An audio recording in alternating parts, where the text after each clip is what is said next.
আসসালামু আলাইকুম, কেমন আছেন সবাই? আশা করি সবাই ভালো আছেন। আমি আজকে আপনাদের বানিয়ে দেখাবো আমি যে মশলা চাটা খাই মানে যেটাকে বলে রং চা, সেই চাটা কিভাবে বানাই সেটাই আমি আপনাদের আজকে দেখাবো। প্রথমেই আমি চা বানানোর পাতিলে ৪ মগ পানি দিয়ে দিব। আমি মেপে পানি দিচ্ছি যেহেতু বেশি হলে চা ফালানো যাবে তার জন্য। তারপর পানিটা যখন ভালো করে ফুটে উঠবে তখন আমি এতে দিয়ে দিব আদা। তো আমি এখানে আদা দিয়ে দিয়েছি। তো আমি আদা কেটে কুচি কুচি করে দেইনি, আমি আদা ভালো করে ছিলে পরিষ্কার করে তারপরে ছেঁচে দিয়েছি যেন চায়ের আদার রসটা একটু ভালোভাবে জালে আসে এর জন্য। তারপর আমি দিয়ে দিয়েছি তেজপাতা, দারচিনি, তারপর লবঙ্গ। আমি কিন্তু চায়ে এলাচও দেই, আমার ঘরে এলাচ ছিল না এর জন্য আমি এলাচ দিতে পারিনি। আপনারা এলাচ দিয়ে নেবেন যেহেতু মশলা চা।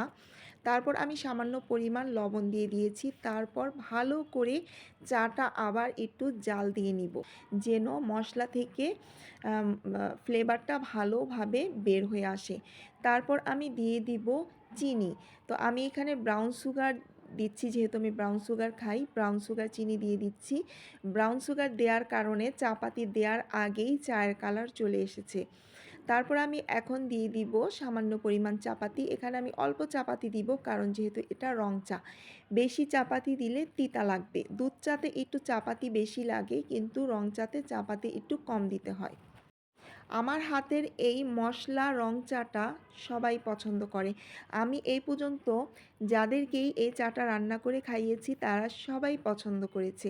আর এই চাটা যদি আপনার ঠান্ডা লাগে বা জ্বর আসে বা মাথা ব্যথা করে, আপনি এই চাটা বানিয়ে খাবেন, দেখবেন সাথে সাথে আল্লাহর রহমতে আপনার মাথা ব্যথা কমে যাবে, ঠান্ডা 50% কমে যাবে। যদি শরীরে জ্বর জ্বর ভাব থাকে, ব্যথা ব্যথা ভাব থাকে, সেটাও অনেকটা কমে যাবে। আমি তো চা খুব কম খাই, আমার চায়ের কোনো নেশা নাই।